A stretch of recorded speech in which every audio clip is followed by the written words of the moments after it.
So the question today is saving for winners or is it for chumps? Stay tuned.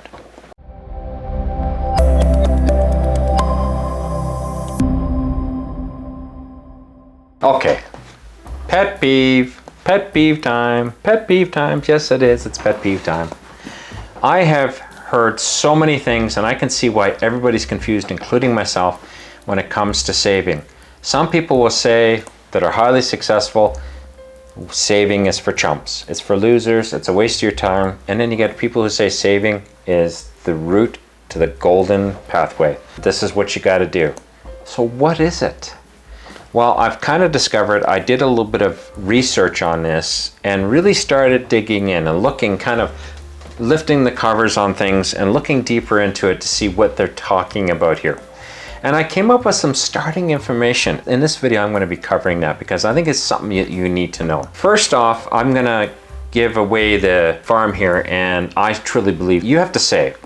If you're not saving, you're a chump. I'll leave it at that. You're hurting yourself if you're not saving. So it's not a losing game, but it can be not a gaining game either. And you'll see what I mean here in a second. Let's say you decide to save. Let's say you open up a savings account, you diligently put money away into it. And let's say that great savings account's making 1%. Big interest, look out. I'm being very facetious. Yes, I am. And that's the point. When you have it in that savings account and you're not willing to invest it into a higher risk/reward investment, you will be losing money to inflation. Yes, then saving is for chumps at that point in time.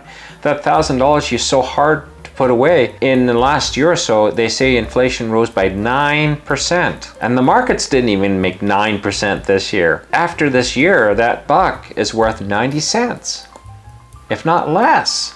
So you're actually losing money by saving money. So in that's why a lot of these people say saving is for chumps, because if you just go put it into a savings account, yeah, they're right. They're 100% right. But they don't tell you that in a lot of cases.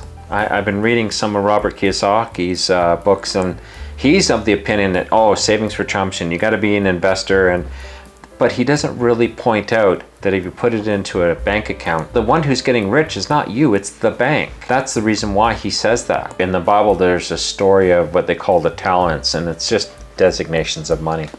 3 people were each given pocket of money. The master went away and he said to the servant, take care of my money while I was gone.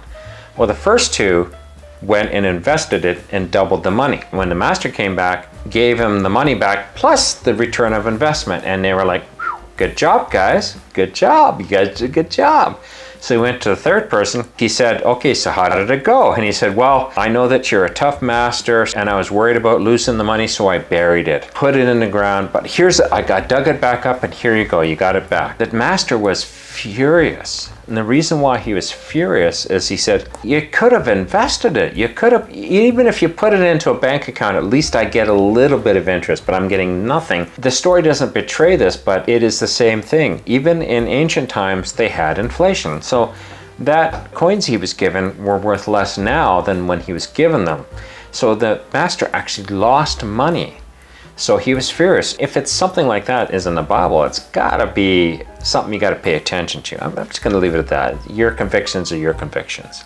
How do we handle this? What do we do to make it so our savings is well taken care of and we actually get a good return? First and foremost, you gotta become an educated investor. And that comes through courses and experience. Now start out small. Don't just throw everything into it like it's a horse race. We're not gambling here. That's what we're trying to avoid doing.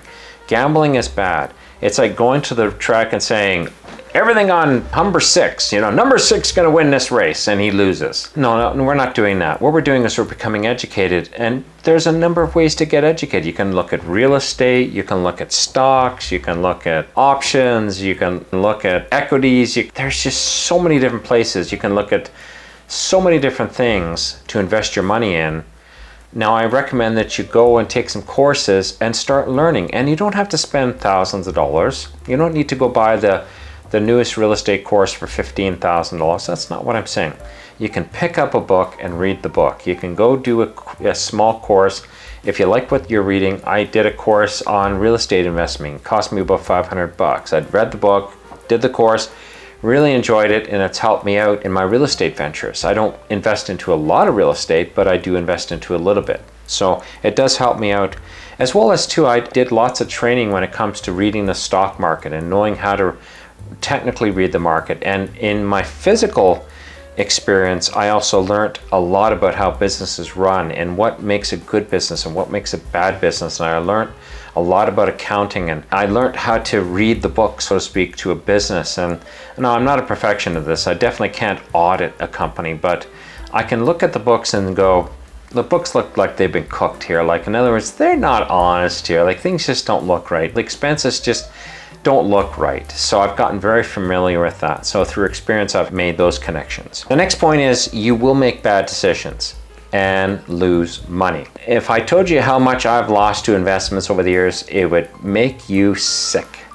But that's okay. Take those times when you make an investment and it flops on you and say, ooh, don't do that. That's bad. Don't do that. For example, I got involved with an investment, and this is why I always say, if it sounds too good to be true, it's not true. I say it all the time. I could get 1.5% every single day. And I thought, wow, 1.5% a day. And you start adding it up, and Mr. Greed comes and turns on. I lost about $10,000 to that. Yeah, it was a scam.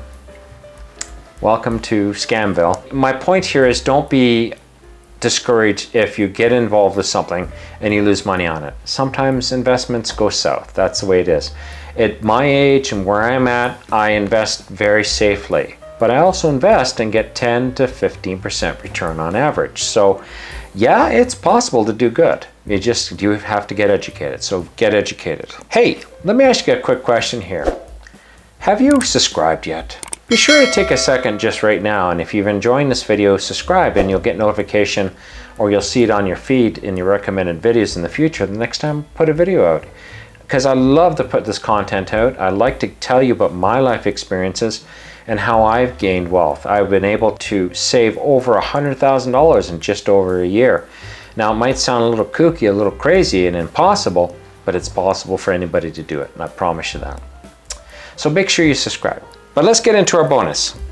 I think one of the most important things you can do is seek mentorship, especially when it comes to investing. Find somebody who's willing to mentor you. I'm not talking somebody that says, oh, just give me $20,000 and I'll mentor you. I'll make you the savvy investor. That's not what I'm talking about. Find somebody who is a little bit ahead of you. So find somebody who has played the options market and you're thinking of doing options. There's a fellow down the road here from me. That's exactly what he's done. So he's mentoring me. Now, I've read the books and that, and in some places I really didn't understand, but his experience speaks volumes to me. He says, oh yeah, this is why I do this, but this is not why I do that. Now, I've had mentors in other areas. When I was doing stocks and that, I read a book. It was called I think it was one little book that you can find in a lot of used bookstores, Reminiscence of a Stock Operator, I think it was called. That book mentored me because it was about the stock market crash in 1929, I believe it was. This fellow made millions of dollars from that stock market crash, and he talks about everything he went through. I learned a lot from that book, and it's helped me make a lot of money since then. So sometimes mentorship will come through the books you read. Sometimes mentorship will come through the courses you take. Udemy has some really great little courses, and they're not very expensive. But find mentors who are just a few steps ahead of you that can help educate you in what you're trying to learn. Mentorship is magic. You're literally climbing on their shoulders, on their experiences, and learning from them, and that's magic, and it'll move you light years ahead very quickly and help you to avoid losses too. There's a lot of times that you can make some very critical mistakes. There was somebody who approached me. They were actually playing the options market, and they're about to make a big investment, and they asked me to take a look at it, and what do I think? Why, I wasn't much of an options player, but I actually read the market segment. I looked at the market and I said to them, they were looking to play the price going down further at that time. The markets were declining in that time.